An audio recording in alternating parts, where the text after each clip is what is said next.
Traversing the intermediate Chinese learning plateau requires a shift in focus. Here are 3 pieces of advice for intermediate learners of Mandarin.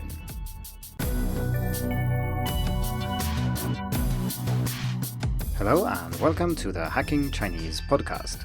In this week's episode, we are jumping back into the time machine, and this time we will visit myself as an intermediate learner of Chinese, and I will give myself some advice. Of course, the goal here is not to actually give myself advice, it's way too late for that, but I will try to give advice that I think that intermediate learners will benefit from the most. If you are a beginner, you might benefit more from listening to the first episode in this series, and I'll put a link to that in the description. But if you're an advanced student, don't turn this episode off, because I think you will benefit from many things here as well, even though there will be a follow-up, a third and final episode where we talk about advanced learners specifically. When I look back at my own Chinese language learning journey, it's easy to, in hindsight, identify things I could have done better. I have now studied and taught the language for 15 years, whereof 2 were in graduate school and 8 were spent on professional development for language teachers. Even though Chinese is actually the 4th language I learn, I hadn't really considered how to learn a language effectively and efficiently before I started learning Chinese. As I mentioned in the first episode in this series, that meant that I mostly followed courses, and this was something, of course, that I had started realizing wasn't enough when I came to the intermediate level, but there were still many things I hadn't figured out, and so if I had a time machine and could go back to that time, what would I tell myself? You don't have to know about how I learned Chinese to make sense of the advice I have to offer in this episode, but if you want to learn more about that, I'll put a link in the description to the first article in a series of articles about how I learned Chinese, and they all include podcast episodes as well. One thing I want to clear up before we start is, of course, what I mean with intermediate, because this word, along with beginner and advanced, are poorly defined and it's very hard to know what I mean. For me personally, I think I was a beginner for my first year when I studied full-time in Sweden, and then an intermediate learner for 3 or 4 years after that, including 2 years I spent in an immersion environment in Taiwan. That means we're talking about a broad range of proficiency here, but I would say that you are an intermediate learner when you've learned the basics of the language, so you know how to talk about yourself, you can have conversations about everyday topics, traveling would work, and so on. You can make yourself understood and understand as long as people are clear and talking about things you have a relationship to or know a little bit about in advance. Now, how long it takes you to become an intermediate learner depends, of course, on how much time you spend learning and also how you study. So if you study as much as you can around the clock and use the right methods, then I think you can maybe reach this level in maybe 3 to 6 months, whereas if you study, say, a few hours a week, it might take you years if you ever get there. I think being an intermediate learner feels different from being a beginner, because when you're a beginner, everything is new, even the concept of learning Chinese is new and you haven't figured out how the language works at all, whereas when you get to the intermediate level, it's not so much that you're learning completely new concepts that you had no clue about before, but it's that you need to expand what you already know to incorporate more words, more grammar patterns, more characters, and so on. So more of the same rather than completely new things. So I tried to summarize all the advice I have to offer in this episode into one single sentence, and what I came up with was, immerse yourself, input is king. And to be clear here, when I say immerse, I mean that you should listen and read as much as possible. This is something that is easier to do if you live in a Chinese-speaking environment, because everybody around you will speak Chinese and the natural thing is to use Chinese. You will see it everywhere and you will hear it everywhere. But you can achieve this at home as well. It just requires a little bit more discipline and a little bit more effort. The reverse case is also true. Just because you live in China, it doesn't mean that you actually engage with the language all the time. Maybe most of the people you know speak English and you don't read and listen to that much Chinese. And maybe your co-workers speak English anyway, or you teach English, and then you will not learn Chinese simply by living in China. That's not how it works. If you want to know more about immersion at home, I've put a link to an article I wrote about that topic a while back in the description of this episode. So your goal as an intermediate learner should be to read and listen to as much Chinese you can make sense of as possible. And the best thing with this method of learning languages is that it's extremely simple to explain. You literally only need one sentence, and the one I just said. That, however, doesn't mean it's easy to implement, of course. And this is akin to, say, walking 1,000 miles. which is very easy to explain. You just put one foot in front of the other until you've walked 1,000 miles. Easy. Then again, we all know it's hard to actually do this because it's not the difficulty of each step or the difficulty of describing this that makes it hard, but it is the number of steps you have to take. So similarly, explaining to you that you need to read and listen a lot is very easy, but actually reading and listening to extreme amounts of Chinese can require a lot of effort in and of itself. Before we discuss more specific advice, I'd like to point out that your goal for learning Mandarin matters. So what I'm talking about here is a general approach that I think works for most people, but if you have some specific use case, you want to use Mandarin for something particular, then of course you need to take that into account when you plot your path towards that goal. If you need assistance with this type of planning and strategizing, you can check out my course, Hacking Chinese, a practical guide to learning Mandarin, which contains plenty of information about this. You can find out more about my courses at hackingchinese.com/courses. If you listen to the first Time Machine episode where I gave advice to beginners, the final conclusion there was to take responsibility for your own learning. You need to be in charge, and in that case it meant moving outside of the classroom and not just blindly trusting teachers and courses and textbooks. Now, you're an intermediate learner, but this is equally true for you. If you think that you can rely on a curriculum or a teacher or a textbook or something to get everything you need, you're just wrong. Some people treat the HSK as a roadmap for learning Chinese, for example, but I think that this is gravely misguided, something we talked about in episode 129. So let's turn to my first piece of advice to intermediate learners of Chinese, which is to read and listen extensively, a lot. To reach an advanced level, you need to immerse yourself in thousands upon thousands of hours of written and spoken language. And yes, taking a course or having a teacher or studying a textbook can be very helpful, but this is not going to be enough. So let's talk a little bit about extensive reading, and then we also need to contrast that with intensive reading, which is what most students of Chinese spend almost all their time doing. And since I'm recording this from the Time Machine and I can see what I did many years ago, I can tell you that I also spent way too much time on intensive reading, and listening for that matter, whereas I should have spent this time on extensive reading and listening. Let's spend a few minutes discussing what these words mean and what implications they have on your Chinese learning. So intensive reading is what you're used to doing in class, and it basically means you spend a lot of time on short, difficult texts containing many unfamiliar words, grammar patterns, and the like. If reading feels like deciphering a code or an intelligence test, you are definitely doing intensive reading. And in this discussion, I could say intensive listening as well, but I just choose one of them so I don't have to say listening or reading all the time. So when I say reading here, I actually mean reading or listening. But I will also get back to listening specifically later in this episode. So extensive reading then is the opposite. It's when you spend a lot of time on long, easy texts containing few novel words and grammar patterns and so on.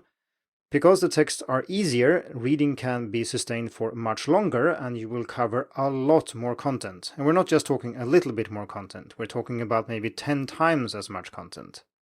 This type of reading is also more enjoyable, which means you're more likely to spend time doing it, which is good in itself. If you are able to focus on the story, the information, or the meaning in the text without being distracted by language you don't know, then you are probably doing extensive reading. If you want a more in-depth look along with some examples and illustrations of what extensive reading actually is, you should check out my article and podcast episode, An Introduction to Extensive Reading for Chinese Learners, which was episode 16 of the podcast. So, like I said, most intermediate students spend all their time reading very difficult texts in their textbooks, and I did this too. I actually spent a lot of time reading difficult texts outside of my textbook as well, but I didn't do this large amount of reading fairly easy texts, and that was a pity, because I would have learned a lot by doing so. The idea is, of course, that you will see the words and the grammar patterns over and over in different kinds of context, and this is necessary to build up a feel for how they are used. Whereas if you're studying just a small set of texts, you will never get the same amount of repetitions, you will not get the variation, the different context, and so on, and therefore your learning will be lacking. It's also worth noting that if we're looking at a framework for language learning, such as Paul Nation's 4 Strands, which we covered in episode 94, Language-focused learning, which is intensive reading, grammar studies, vocabulary learning, pronunciation practice, and so on, all of these things which relate to the language itself, they only make up one strand out of four, and according to Nation at least, these should be balanced.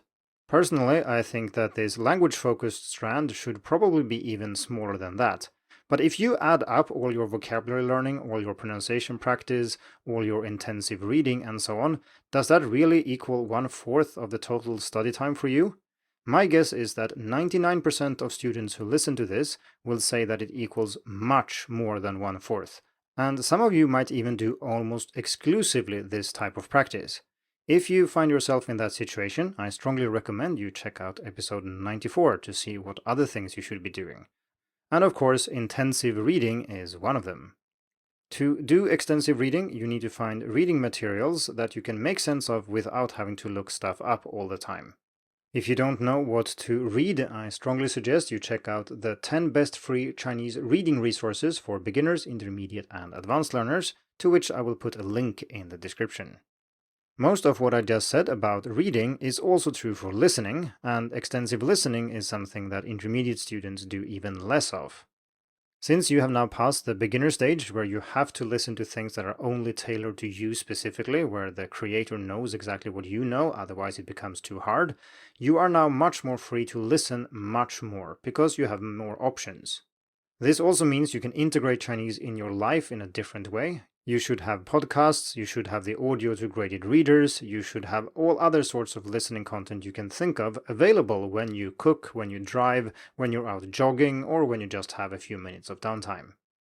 I have spent many episodes already talking about how you can listen more and how you can get more out of your listening, so rather than repeating all of that here, I'll put links in the description where you can check out more about that. Since you are listening to the podcast, though, I would recommend that you check out episode 57, which I think summarizes the advice most succinctly. Let's move on to my second piece of advice for intermediate learners of Chinese, which is to use hobbies, interests, and needs to increase motivation. As I just said, as a beginner, you're very limited in what you can listen to and read, but now that you're an intermediate learner, you can find things that actually interest you, so you can start steering your consumption towards things that make you want to study more, and so that learning Chinese or being exposed to Chinese doesn't feel like a chore, or it shouldn't feel like studying even. This type of motivation is necessary if you want to listen and read enough, because your challenge as an intermediate learner is not the same as that of a beginner. Because when we start learning Chinese, we are usually quite motivated to learn more because we can easily notice that we know more now than we did last week, and when we learn things, we can just use them and feel that we are actually moving somewhere, we're getting closer to our goals.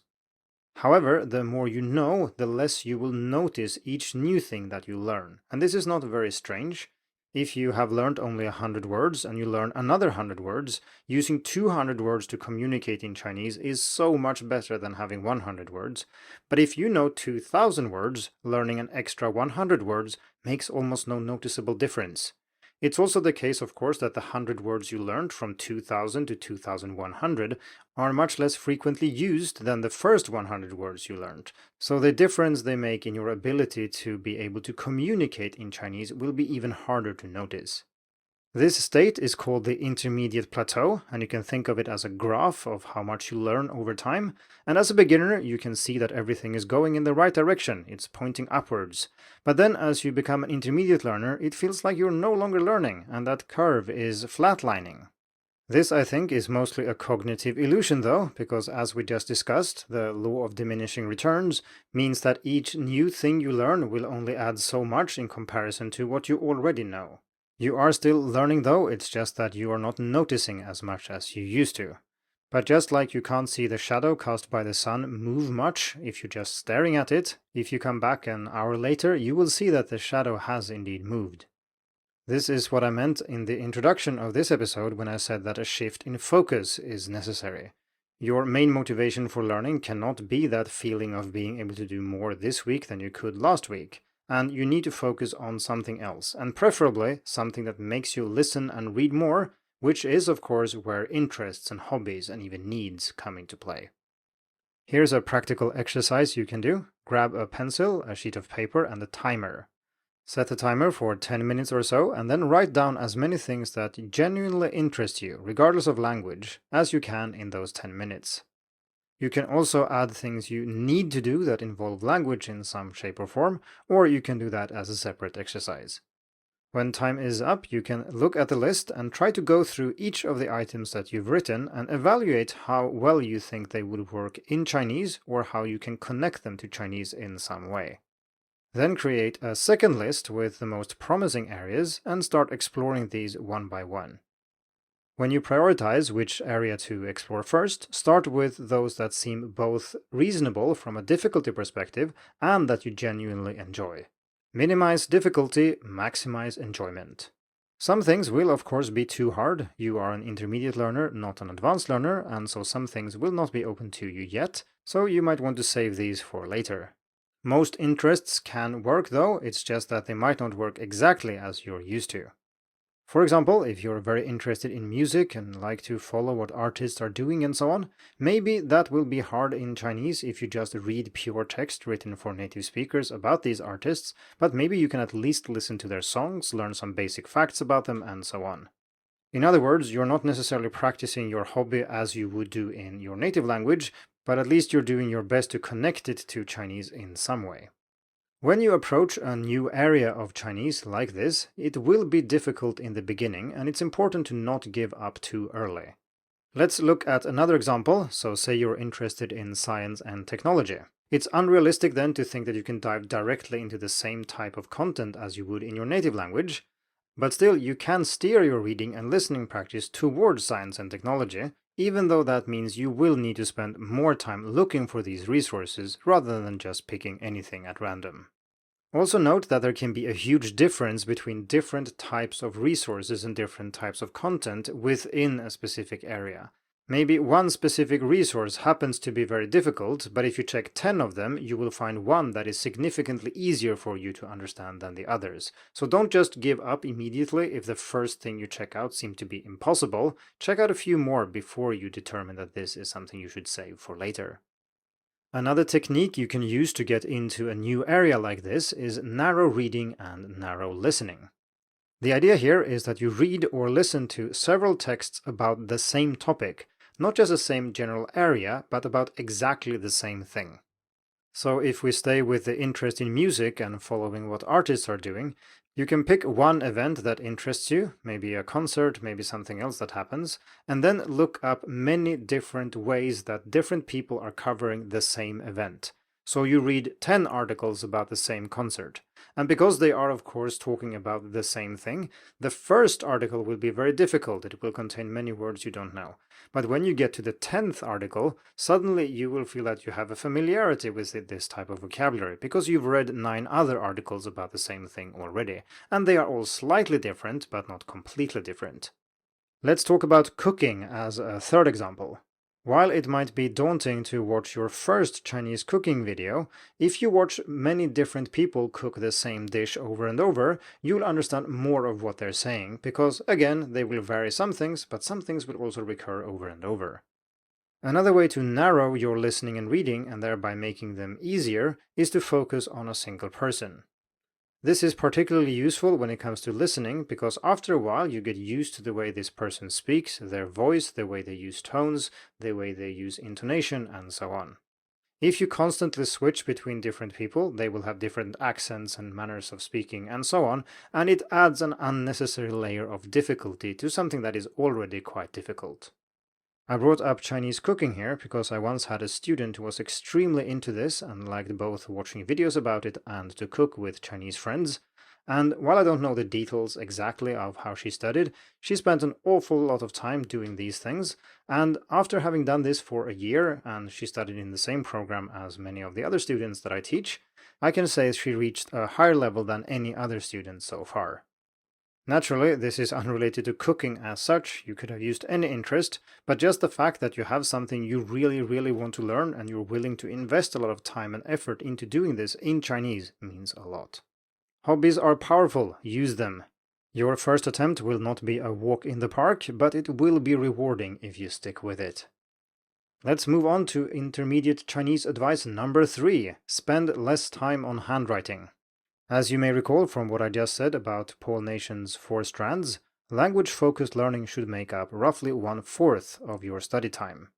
Unfortunately, this includes vocabulary practice, and handwriting or learning to write characters by hand certainly belongs in this strand.